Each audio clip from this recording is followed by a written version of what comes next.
Hello friends, स्वागत है आपका आपके YouTube channel tourist for student पर। दोस्तों यहाँ पर आप देख सकते हैं कि शिक्षक नियुक्ति परीक्षा का 11वीं से 12वीं यानी कि 11वीं क्लास का जो है 20 विषयों का रिजल्ट जारी कर दिया गया है और इसमें 22,131 चयनित हुए हैं। तो आइए दोस्तों पहले इस रिजल्ट का 2-3 विषयों का कट ऑफ जानते हैं। जैसे साइंस विषय के तीनों सब्जेक्ट और प्लस हिस्ट्री का यानी 4 सब्जेक्ट का हम लोग कट ऑफ देखेंगे, सबसे अधिक किस पे कट ऑफ गया है। और उसके बाद हम लोग चर्चा करेंगे बीएसएससी इंटर लेवल से संबंधित महत्वपूर्ण बिंदु पर। और साथ में बीएसएससी सीजीएल 3 में एक बार प्रश्न पूछे जा रहे हैं कि फर्स्ट डिवी से सेलेक्टेड कैंडिडेट के बावजूद सेकंड डिवी वालों का यूआर में रिजल्ट कैसे हुआ। ये सबसे बड़ा सवाल जो था उसका जवाब मैं इस वीडियो में देने वाला हूँ। तो चलिए शुरू करते हैं। तो दोस्तों यहाँ पर अगर आप बात करें इतिहास विषय में सबसे अधिक जो है कैंडिडेट का चयन हुआ है 3936 कैंडिडेट का।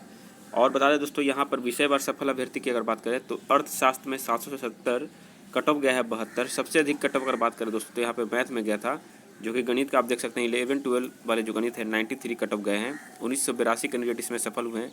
दोस्तों ये जनरल का कट ऑफ दिखाया जा रहा है, ठीक है। बाकी अगर आप कैटेगरी वाइज देखना चाहते हैं तो वो मैं आपको दिखा देता हूँ। और आज से एक बात और जान लीजिएगा कि आज से जो है दूसरे चरण की काउंसलिंग शुरू हो चुकी है और ये 26 से 31 दिसंबर तक होगी, ठीक है। तो इसको आप लोग ध्यान रखिएगा, अपने हिसाब से शेड्यूल देख लीजिएगा, ठीक है। और देखिए 2 सप्ताह में तैयारी के साथ आना है काउंसलिंग में, ये चीज़ें यहाँ पे बता दी गई है, ठीक है। चलिए हम आपको दिखाते हैं, उसके बाद इंटर लेवल पर भी चलेंगे। ये है फिजिक्स का कट ऑफ। तो दोस्तों फिजिक्स का जो कट ऑफ गया है वो जनरल का 59 गया है, वहीं मेल फीमेल की बात करें तो 50 गए हैं। EWS 42 गए हैं, EWS फीमेल की बात करें तो 39 गए हैं, SC की बात करें तो 39 और SC फीमेल की बात करें तो 40, ST 42 गए हैं, महिला इसमें मिले ही नहीं। और नीचे जाइए दोस्तों तो EBC का 39 गया हुआ है, BC का 40 गया है। मतलब कट ऑफ एकदम न के बराबर है, समझ लीजिए। सिर्फ जनरल वालों पर लोड पड़ती है, बाद बाकी सभी का कट ऑफ जो है आप देख सकते हैं। और यहाँ पर नील है, इसका मतलब यही है कि एक कैंडिडेट ही नहीं मिले यहाँ पर, ठीक है। आगे और बढ़िएगा तो ये है आपका मैथ का कट ऑफ। देखिए मैथ का कट ऑफ अगर देखिएगा तो जनरल वालों के ऊपर तो ओवरलोड पड़ गया है, 93 चले गए हैं। बाद बाकी सभी का 80 के नीचे ही है, आप देख सकते हैं। फीमेल 74 गए हैं, EWS 64 गया है, फीमेल की बात करें तो 64 है। यहाँ पे SC सबसे ज़्यादा बेनिफिट किसी को यहाँ पे मिला है तो SC कैटेगरी के, क्योंकि देखिए SC कैटेगरी में एक तो बहुत कम ही छात्र जो है BEd या DEd करते हैं, ठीक है।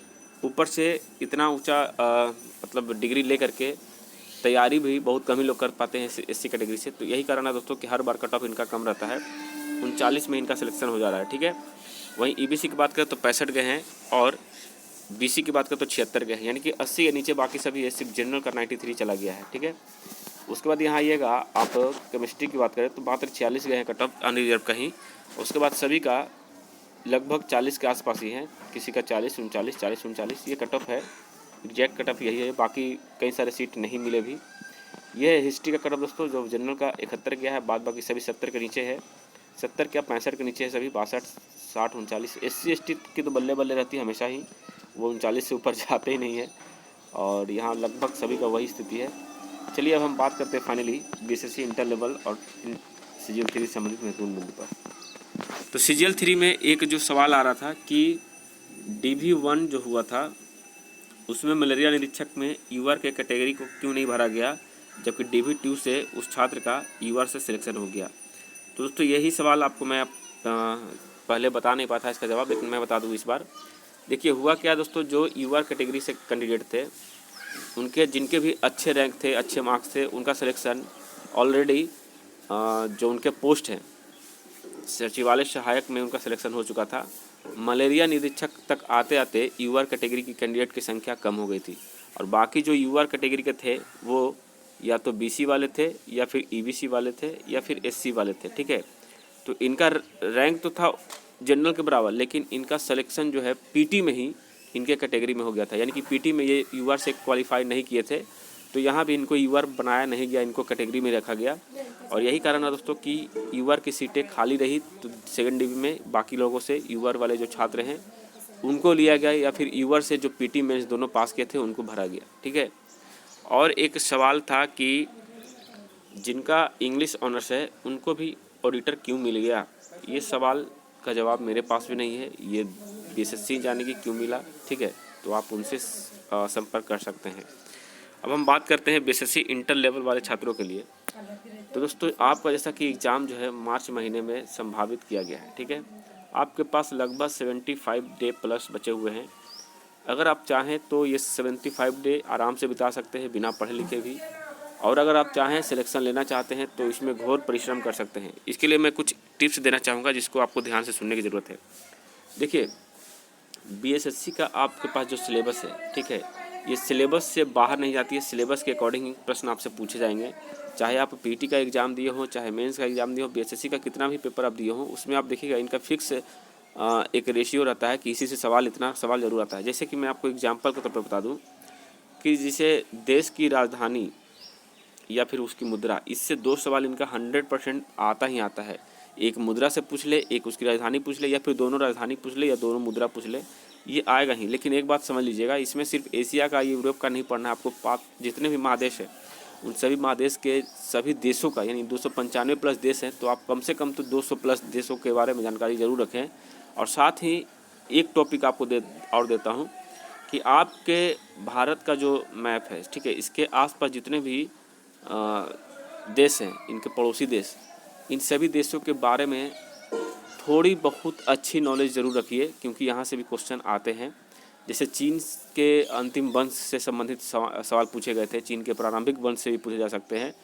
तो ये चीज़ें आपको ध्यान देना है, ठीक है। चाइना हो, नेपाल के भी राजवंश के बारे में पूछा गया था एक बार सवाल। तो ये चीज़ें आपको ध्यान देना है। इतिहास ज़रूर पढ़िएगा, बाकी जो देश है आपके सटे, ठीक है।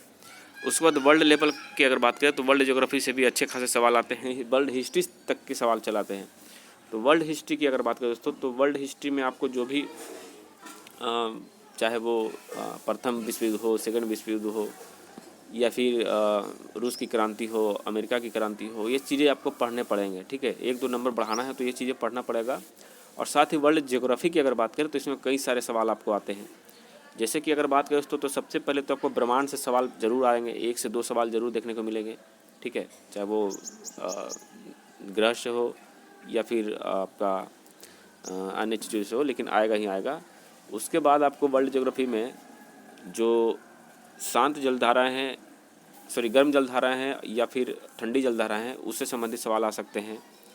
पर्वत, पठार, मैदान, इन सभी चीज़ों से आ सकते हैं। जैसे सवाना घास का मैदान हो या फिर टुंड्रा घास का मैदान हो, ये सारा सवाल जो है देखने को मिल सकता है। तो ये चीज़ें आपको पढ़ने पड़ेंगे। उसके बाद अपने भारत का जो ज्योग्राफी है उससे भी बहुत सारे सवाल आते हैं। और उसमें आपको मेनली आपको एक बात बता दूं, कृषि से संबंधित ज़रूर आएंगे। कृषि में कोई भी एक खाद्य पदार्थ ले लीजिए, चाहे गेहूँ, मक्का, धान, जो भी हो, या तो खरीफ रबी फसल पूछ सकता है, या फिर इनमें से कौन टॉप है, कौन सा जिला टॉप है, कौन सा राज्य में जो सबसे अधिक उपजाए जाते हैं, या फिर किसी वर्ल्ड के लेवल पे पूछ सकता है कि किस दुनिया में, किस देश में सबसे अधिक चावल उपजाए जाते हैं, या फिर धान, या फिर मक्का, या फिर जो भी है। तो ये चीज़ें आपको देखने को मिलेंगे ही मिलेंगे सवाल। ये सवाल कभी छूटते नहीं हैं। तो मैं आपको एक बुक रिकमेंड करता हूँ, उस बुक को आप ध्यान से ज़रूर पढ़िएगा। सबसे पहला अगर बुक आपको पढ़ना है तो वो तो आपको बेसिक सभी को पता है कि आप या तो क्राउन पढ़ लीजिए या फिर लूसेंट पढ़ लीजिए। ये तो सवाल किसी से पूछने वाली बात नहीं है, ये बुक तो चलेगा ही चलेगा। नंबर 2 पर जो बुक आता है दोस्तों, वो है आपका सार संग्रह। ये सार संग्रह एनसीईआरटी का आता है, ठीक है। एनसीईआरटी का महेश बर्नवाल का, ये ज़रूर आप रखिएगा अपने घर पर। ये ऑब्जेक्टिव है, 1 लाइनर क्वेश्चन इसमें रहेंगे, उसके साथ आंसर ही रहेगा। तो ये बुक आपको बहुत ज़्यादा बेनिफिट देगी। मेरे ख्याल से इस बुक से आप अगर पूरे तरीके से पढ़ लेते हैं इस बुक को, तो आपका 30 प्लस नंबर कोई नहीं रोकने वाला, ठीक है। नंबर 3 पर आपका आता है दोस्तों प्रीवियस ईयर पेपर, ठीक है। प्रीवियस ईयर पेपर आप ले सकते हैं। उसके लिए आपको किसी भी प्रकाशन का बुक ले लीजिए, क्योंकि प्रीवियस ईयर पेपर सभी का सेम ही रहता है। और उसके साथ साथ एक आपका चैप्टर वाइज आता है क्वेश्चन बैंक, जो प्रीवियस ईयर से ही रहते हैं। तो वो किरण निकाले हुई है, बाकी प्लेटफॉर्म भी निकाले हुए हैं। तो आप किसी का भी एक परचेज कर सकते हैं। ये 3 बुक ही आपको जीके में अच्छे खासे नंबर दिलवा देंगे। साथ में करंट अफेयर्स डेली आपको पढ़ना है, चाहे वो किसी भी सर से पढ़ रहे हों। मेरे ख्याल से आपको अगर करंट अफेयर में अच्छी नॉलेज चाहिए तो ऑनलाइन के माध्यम से फ्री में अगर पढ़ना चाहते हैं तो वो गौरव सर के अलावा बाकी कोई हमें नहीं दिखता। तो गौरव सर का आप क्लास ले सकते हैं मॉर्निंग में सुबह 6:30 बजे से, ठीक है। तो ये चीज़ें आपको ध्यान रखना है। मैथ रीजनिंग का पूरा प्रैक्टिस करिए, कहीं से भी मैथ उठा लीजिए। सीजीएल का मैथ हो, एसएससी सीएचएसएल का मैथ हो, या फिर बिहार का ही की कोई बुक प्रेफरेंस कर सकते हैं आप। मेरे ख्याल से आप मैथ रीजनिंग का प्रैक्टिस भरपूर करिए। तो ये तमाम चीज़ें दोस्तों इस पर आपको ध्यान देने की ज़रूरत है, तब आपके मार्क्स बढ़ेंगे। बाद बाकी अगर आप चाहते तो अच्छे से वीडियो बना सकता हूँ। चलिए मिलते हैं नए वीडियो में, तब तक ले जय हिंद जय भारत।